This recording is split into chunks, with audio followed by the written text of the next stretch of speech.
কি ব্যাপার কি ব্যাপার লাফালাফি হচ্ছে না কেন? আজ একটা খাঁচায় বাঘ ধরেছি জানেন।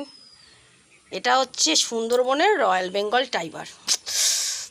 রয়্যাল বেঙ্গল টাইগার আমার এই জঙ্গলে থাকে, আজকে ধরা পড়ে গেছে বুঝেছেন।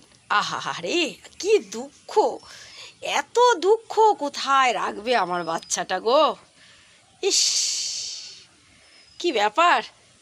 হ্যাঁ, এবার তো আমার বাচ্চাটাকে একটুখানি শ্যাম্পু ট্যাম্পু করতে হবে।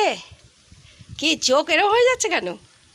আরে আরে কি ব্যাপার? ওরে বাবা কি দেখছে রে বাবা, ওরে বাবা ওই বাবা, কোনো সাউন্ড নেই শিবার, কারণ ভোলা স্নান করেছে, ও তো দেখেছে এখানে বসে বসে।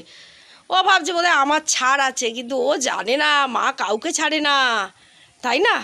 চলো চলো এক মগ ঢেলে দিই, এক মগ ঢেলে দিই, এক মগ ঢালি, ঢালি এক মগ ঢালি। এই এই বসুন বসুন একটু। হ্যাঁ, আর তো যাওয়ার জায়গা নেই না, কি করা যাবে। ইস এত দুঃখ, এ বাবারে কি দুঃখ মনে গো। একটু ঢালি একটু ঢালি একটু একটু। কি ঠান্ডা, উলি বাবালি বড্ড ঠান্ডা গো। মাটি কেন পিঠে? মাটি কেন? ছাদে মাটি না বালি? হ্যাঁ, কি ঠান্ডা গো, কি ঠান্ডা গো মা, মাটা খুব ভারী। আমাদের এই মগ ফগগুলো দেখলে না আপনারা না কিছু ভাববেন না, কারণ আমার তো পাতকুয়ার জল পুরো কালো। আমার মানে পাতকুয়ার জলে বাথরুমের জিনিসপত্র এরকম কালো কালো হয়ে যায় জানেন, আবার ব্লিচিং দিয়ে আবার পরিষ্কার রাখতে হয়। আর বলেন না, আমার সিলভারের বালতি লাল হয়ে গেছে। বলে আমাদের বাড়িতে সব অ্যান্টিক জিনিস আছে জানেন। হ্যাঁ তাই না, এইরকম বাচ্চা, এত সুবোধ বালক আপনারা কোথাও দেখেছেন? হ্যাঁ, সুবোধ বালক কোথাও দেখেছেন বলুন?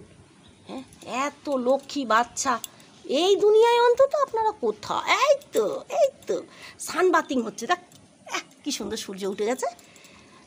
আরে একটু আগে তো রোদটা ছিল, তাই বললাম না খাইয়ে নিয়ে তারপরে আমার বাচ্চাদের স্নান করাবো। তারপর দেখলাম রোদটা কিনে ম্যারা ম্যারা হয়ে গেল, মনটাও খারাপ হয়ে গেল। তারপর দেখলাম না আমার ভোলার শরীরটা খারাপ, ভাত খেলো না, ভোলাটার শরীরটা গরম হয়েছে। কিন্তু জানি না আমি যে সিমটমটা দেখতে পাচ্ছি ভোলার, সেটা হচ্ছে সেই মস্তানের মতো শরীর, আবার দেখছি হলুদ হলুদ। বাচ্চাদের কি হচ্ছে আমি জানি না, ভোলাটার আবার শরীরটা খারাপ হয়ে গেছে। হ্যাঁ, বাবাকে এখন ফোন করবো, হ্যাঁ তাড়াতাড়ি এসো, হ্যাঁ দেখি বলে ওষুধ আনাতে হবে। হয়েছে পাটা একটু দে, পা ফাগুলো পরিষ্কার কর। হ্যাঁ, পা ফানা পরিষ্কার করলে বিছানার মধ্যে তো চষে বেড়াস। এই তো বিছানার চাদর তুললাম। বাবা দাঁড়া, এই খরগোশ, এটা খরগোশ না কি এটা আমি জানি না। ওখানে চুপ করে দাঁড়া। মায়ের সঙ্গে কোলের কাছে ঘেঁষে শুতে গেলে তো একটুখানি তো পরিষ্কার পরিচ্ছন্ন থাকতে হবে নাকি? হ্যাঁ, আপনাদের তো বলা হয়নি আমার এই শিবা। সত্যি কথা বলবো কি, আমার 3-4 দিন জ্বর হলো, আমাকে একটু কোল ছাড়া করেনি জানেন। সব সময় আমার কোলের কাছে, মানে আমি ওয়াক করছি তো কাতরাচ্ছি, ও আমার কাতরানো দেখে একটু বস না, পিছনটা কি ঠেকানো যাচ্ছে না? এই বাবা কোথায় পালাবে গো, দাঁড়াও। ওর এত মায়া, ও বুঝতে পারছে যে মায়ের শরীরটা খারাপ।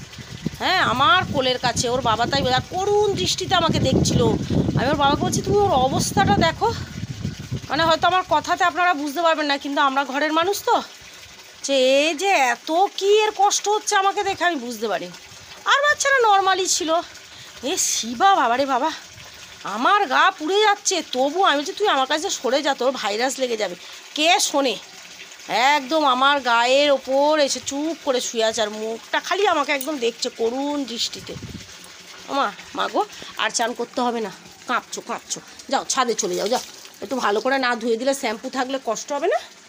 হ্যাঁ চলো দাঁড়াও, যাবি তাহলে চলো, শিবা স্নান হয়ে গেছে, আর একটু ধুয়ে দিই।